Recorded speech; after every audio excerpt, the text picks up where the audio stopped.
Hello guys, तो स्वागत है आप सभी का आपके यूट्यूब चैनल पर जिसका नाम है अंकित सिंह। और जैसे कि आप सभी को होता है, मेरा भी नाम अंकित है। और गाइस, अभी तक आपने मेरे चैनल को सब्सक्राइब नहीं किया तो मेरे चैनल को सब्सक्राइब भी कर लेना यार।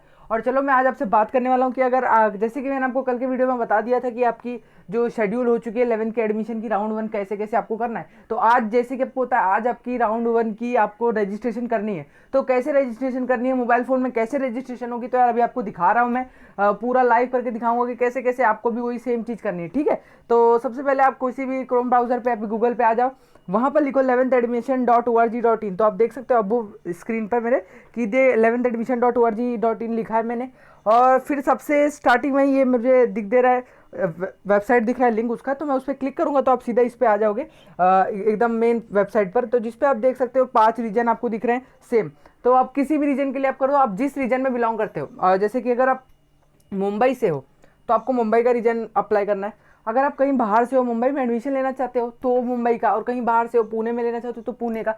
आपके ऊपर डिपेंड करता है, ठीक है ना, आपको कहाँ का डिवीज़न चूज़ करना है। ठीक है, तो और अगर किसी बाहर कोई और स्टेट से ही हो तो भी आपको कोई ना कोई डिवीज़न तो चूज़ करना होगा ही। ठीक है, तो चलो मैं मुंबई पे जैसे ही क्लिक करूँगा, फ़ोन में आपको कुछ इसी तरीके का व्यू दिखेगा। तो आप देख सकते हो यहाँ पर दो चीज़ नहीं दिख रही होगी आपको कल के हिसाब से, एक स्टूडेंट रजिस्ट्रेशन और एक लॉगिन। तो अभी आपको किस पे क्लिक करना चाहिए, लॉगिन पे कि स्टूडेंट रजिस्ट्रेशन पर अगर आप लॉगिन पे क्लिक करोगे तो आप यहाँ पर देख सकते हो आपको लॉगिन आईडी और पासवर्ड मांग रहा होगा। क्या आपने लॉगिन आईडी और पासवर्ड आपके पास है? नहीं है यार, अभी कहाँ है। तो पहले आपको स्टूडेंट रजिस्ट्रेशन करना है, उसके बाद आपको वहाँ से एक लॉगिन आईडी और पासवर्ड मिलेगी जिसको आप यहाँ पर डालोगे। उसके बाद आपकी अपनी पूरी फॉर्म भरोगे, ठीक है ना। तो चलो, स्टूडेंट रजिस्ट्रेशन पे जैसे ही मैं क्लिक करूँगा तो ये आ गया, ये आपका खुल गया फॉर्म। तो अभी आपको इसको पूरा फिल करना है। तो देखो, फ़ोन में भरना कोई हार्ड काम नहीं यार, आसान से भर लो, आसानी से भर लोगे। ठीक है, तो देखो, एप्लीकेंट 10th स्कूल एरिया। तो अभी आपका 10th का स्कूल एरिया क्या था, कहाँ था आपकी स्कूलिंग, आपने स्कूलिंग कहाँ से की है? विद इन MMR एरिया, यानी कि मुंबई मेट्रोपोलियन एरिया में से की है, या फिर आउटसाइड MMR एरिया, या फिर आउटसाइड महाराष्ट्र स्टेट। तो अगर आपने मुंबई में ही स्कूलिंग की थी तो ये डालो विद इन MMR एरिया। अगर मुंबई के बाहर से कहीं से की थी और मुंबई में एडमिशन लेना चाह रहे हो तो आउटसाइड MMR एरिया। और अगर आप स्टेट के ही नहीं हो, किसी और स्टेट से और मुंबई में एडमिशन लेना चाह रहे हो तो आउटसाइड महाराष्ट्र स्टेट। तो अगर आपको चूज़ करना है तो चलो ये चूज़ कर लेते हैं, पहला वाला विद इन MMR एरिया, क्योंकि मुंबई का कर रहे हैं। ठीक है, अगला आता है applicant status, fresher, repeater, previously past. तो देखो, फ्रेशर क्या है, जो इस साल एग्जाम दिए, जो इस साल जो स्टूडेंट्स थे उनको फ्रेशर्स बोलते हैं। ठीक है, रिपीटर, रिपीटर जो बहुत बार एग्जाम दे चुके हैं यार और फिर उन्होंने क्लियर किया एग्जाम। ठीक है, जैसे एक दो बार भी किया है तो आप रिपीटर में आ जाओगे। ठीक है, अगला आता है प्रीवियसली पास्ड। मतलब समझो कोई ऐसा स्टूडेंट है जिसने 4 साल पहले 10th दे दी थी और अब उसका मन कर रहा है कि अब उसको 11th में एडमिशन लेना चाहिए। 10th पास है वो, पर उसने 11th में एडमिशन नहीं ली थी। तो वैसे स्टूडेंट जो बहुत साल पहले ही अपना 10th कर सकें, 2-3 साल पहले, और अब वो एडमिशन लेना चाहते हैं, तो उनको लिखना होगा प्रीवियसली पास। तो ज़्यादातर तो फ्रेशर्स ही होंगे यार, इतना तो नहीं होंगे, पर होंगे जो, उनको अपना अपना डालना है। ठीक है, अगला आता है 10th बोर्ड और SSC इक्विवेलेंट एग्जामिनेशन बोर्ड। तो देखो यार, 10th बोर्ड अब आपने कहाँ से की है, SSC से की है, CBSE से की है, ICSE से की है, IBC, IGCSE, NIOS, any other board, please specify. समझो अगर आपका बोर्ड इसमें नहीं है तो आप एनी अदर बोर्ड डाल दो, प्लीज स्पेसिफाई कर देना। ठीक है, वो और ज़्यादातर SSC होंगे, CBSE होंगे, ICSE होंगे। ठीक है, तो SSC हम डाल देते हैं। SSC आपको देखना है कौन से बोर्ड से आपने एग्जाम दी है। महाराष्ट्र में हो तो SSC ही दी होगी, और कहीं और से हो तो CBSE UBSE भी हो सकती है। ठीक है, तो अगला आता है 10th स्टैंडर्ड और इक्विवेलेंट एग्जामिनेशन डिटेल। तो देखो, सबसे पहले ना आप यहाँ पर ना अभी एक आपको ज़रूरी अपडेट क्या दूंगा। समझो इस बार आप 10th महाराष्ट्र से दे रहे थे, आपकी SSC बोर्ड थी।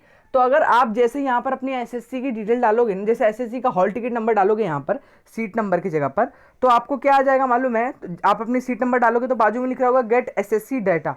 तो आप जैसे ही इस पर क्लिक करोगे, आपका जो डेटा है, जैसे कि नीचे जो भी चीज़ दिया है, month of examination, year of examination, name of applicant, application contact detail, email ID available, और क्या है, सिक्योरिटी क्वेश्चन डिटेल, कुछ भी चूज़ करना होगा वो, पासवर्ड डिटेल, कंफर्म पासवर्ड। तो ये सब जो है देखो, अभी आपको क्या है ना, वो सब आ जाएंगे, वो सब अपने आप आ जाएंगे अगर आप SSC के हुए तो। पर अगर इन द केस अगर आपने SSC के नहीं हो, अगर मैं ऊपर SSC की जगह CBSE चूज कर लेता हूँ ना, तो यार देखो वो गेट SSC डाटा सब हट गया। अब क्योंकि अगर आप किसी और बोर्ड के हो तो आपको आपकी ये जो सारी डिटेल नीचे दिख रही है ना, मंथ ऑफ एग्जामिनेशन, ईयर, ये खुद से डालना होगा। ये सब वो नहीं, खुद से नहीं आएगा, ये आपको फिल करना होगा। ठीक है, तो समझ गए ना। तो जैसे कि सीट नंबर अभी अभी तो मेरे पास कुछ नहीं है, पर अगर मैं ऐसे ही आपको कुछ भी करके दिखाऊँ, A 2 3 4 5 6 जैसे कुछ भी डाल रहा हूँ अभी मैं। मंथ ऑफ एग्जामिनेशन क्या होगा, सब जो आपने मंथ क्या था यार, कब एग्जाम हो रही थी आपके, मई में शायद, आई थिंक सो, तो मई डाल दो। अगला आता है year of examination, obviously 2021। Name of the applicant क्या डालोगे, अंकित डाल दो यार। तो अंकित सिंह, और एकदम करेक्ट डालना जो है आपके 10th पे मार्कशीट पे। तो मोबाइल नंबर आप कुछ भी डाल दो यार अभी। तो देखो हाँ, ये बात मेरे को एक बात बनाई थी, मैं यहाँ पर कुछ भी डाल सकता हूँ क्योंकि मुझे फॉर्म नहीं भरना, मैं आपको दिखा रहा हूँ। आपको कौन सा डालना है, जो आपका मोबाइल नंबर उसी पे आपको ओटीपी आएगी। तो आपको ये नहीं कि किसी का भी दोस्त हो उसका मोबाइल नंबर में डाल देना, ठीक है ना। आपको उस पर ओटीपी भी आएगी, राउंड वन का जब डिक्लेयर हो जाएगा तो आपको एसएमएस भी आएगा। तो सबसे पहले तो ओटीपी बहुत बड़ी चीज़ है यार, अगर ओटीपी आएगी तभी आपकी लॉगिन आईडी और पासवर्ड जनरेट होगी, अगर ओटीपी नहीं आएगी तो फिर प्रॉब्लम हो जाएगी, ठीक है ना। तो इसलिए कोई भी गलत नंबर ना देना, ठीक है। पापा का दे दो यार अगर आपके पास फ़ोन नहीं है, और अगर आपके पास है तो वेल एंड गुड, आप अपना डालो। तो यहाँ पर अगर कुछ भी डालना है, पासवर्ड 9876 जो भी डाल दिया मैंने, ये नंबर एक डाल दिया, गलत नंबर है। ईमेल आईडी इफ़ अवेलेबल, तो देखो यार ईमेल आईडी अगर आपके पास है, बहुत लोगों के पास ईमेल आईडी नहीं बनी होती है, तो ईमेल आईडी कोई हार्ड नहीं होती है यार, आप आराम से जीमेल पे जाके ईमेल आईडी अपनी बना सकते हो यार। तो ईमेल आईडी आपको बना लेनी चाहिए, ठीक है, अगर अभी तक नहीं बनाई है। और देखो उधर लिखा है इफ़ अवेलेबल, अगर आपके पास है तो ठीक है, नहीं है तो कोई प्रॉब्लम नहीं, और नहीं है तो यार मैं कहता हूँ बना लो, ठीक है, ईमेल आईडी काम ही आती है। अब सिक्योरिटी क्वेश्चन, सिलेक्ट क्वेश्चन, तो क्या है, what is the name of your grandfather, which is your favourite game, which is your favourite movie, who is your best friend, who is your favourite teacher. तो best friend डाल लेते हैं यार। तो security question का answer लिख लो। अब best friend में आपके नाम लिख दो यार, क्या नाम लिखोगे, तो मैं लिख देता हूँ यहाँ पर रोहन लिख देता हूँ, कोई भी बेस्ट फ्रेंड के नाम पे, ठीक है। अगला आता है पासवर्ड डिटेल। अब यार ये जो पासवर्ड है ना, तो देखो सबसे पहली बात तो पासवर्ड ये आपको खुद से रखना है, और ये पासवर्ड ऐसा रखना है कि जैसे कि किसी को बताओ मत यार, पासवर्ड इजी रखना, पर किसी को बताना मत, जिससे क्या है कि क्या ही प्रॉब्लम होगा यार, कौन आजकल इतना फालतू काम करेगा कि पासवर्ड चेंज करेगा। तो आपको ऐसा पासवर्ड रखना है जो आपको जैसे आप पासवर्ड डालो ना, तो एक बुक में भी लिख के रख लो सेम पासवर्ड, क्योंकि हर बार उसको लॉगिन आईडी और पासवर्ड मांगेगा तो आपको वो पासवर्ड लगेगा आपको बार बार करने के लिए, ठीक है, क्योंकि बहुत बड़ा फॉर्म है, टाइम लगेगा फॉर्म भरने में, ठीक है ना।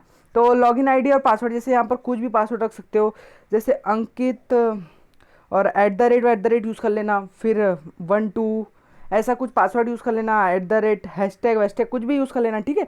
फिर वही सेम पासवर्ड कंफर्म पासवर्ड करना, अंकित जो भी है। पर ये सब मैंने जो डिटेल है वो गलत डाली है, और मेरा मोबाइल नंबर भी गलत डाला है, तो मेरा तो रजिस्टर नहीं होगा क्योंकि सब गलत है।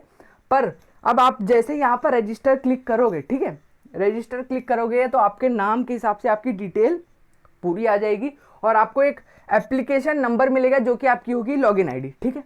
तो आप बोलोगे सर लॉगिन आईडी तो होगी पर पासवर्ड जो अभी आपने यहाँ पर डाला ना, यही है आपकी पासवर्ड, इसीलिए इसने आपको कंफर्म भी करवाया कि आपको पासवर्ड याद रखना है। तो एप्लीकेंट नंबर जो आपको मिलेगा इसके रजिस्टर करने के बाद, वो आपकी होगी लॉगिन आईडी, और जो ये पासवर्ड आपने डाला था, तो इसलिए दोनों आपको मिल गया, लॉगिन आईडी और पासवर्ड जैसे ही आपको मिल जाएगा, फिर आप फिर से बैक जाओगे, जैसे कि मैंने बताया था, बैक चलता हूँ मैं। तो अगर जैसे ही मैं बैक जाऊँगा, अब यहाँ पर लॉगिन है, अब आपको जो भी लॉगिन आईडी मिला है आप यहाँ पर डालो, और पासवर्ड जो भी आपने रखा था वो डालो, और फिर आप लॉगिन करोगे तो आपको फिर आगे सब डिटेल दिखाएगा कि आपको क्या क्या फिल करना, कॉन्टैक्ट डिटेल, पर्सनल डिटेल, ये डिटेल वो डिटेल, सारी डिटेल आएगी। अभी उस पर मैं वीडियो भी आपको बना के दिखाऊंगा, थोड़ा मेरे को बस एक लॉगिन आईडी और पासवर्ड मिल जाए, जिसको मैं आपको हाइड करके आपको दिखाऊंगा कि कैसे भरना है, ठीक है, वो भी आपको पूरी अपडेट मिल जाएगी। तो आपने पहले देख लिया आपको पहला क्या करना है, पहले लॉगिन आईडी और पासवर्ड बना के जनरेट कर लो, उसमें कोई भी हार्ड काम नहीं है लॉगिन आईडी और पासवर्ड जनरेट करने में, ठीक है। आगे का जो एप्लीकेशन डिटेल है मोबाइल में वो आपको आएगी, टेंशन बिल्कुल नहीं लेना है, ठीक है। और रही बात इसके बाद का, वो जल्दी आ जाएगा, टेंशन मत लो, ठीक है। तो अपनी अपनी लॉगिन आईडी पासवर्ड और सारी डिटेल सही डालना, फ़ोन नंबर बिल्कुल सही डालना, ओटीपी उसी पे आएगा, ठीक है। तो बस अभी आगे का डिटेल भी जल्दी दे दूंगा, और आपको बता दूं, और कोई भी डाउट होगा तो पूछ लेना। बस वीडियो में इतना ही, अगर वीडियो पसंद आएगी तो वीडियो को लाइक करना, चैनल को जरूर सब्सक्राइब करना। वीडियो एंड करते हैं, थैंक यू।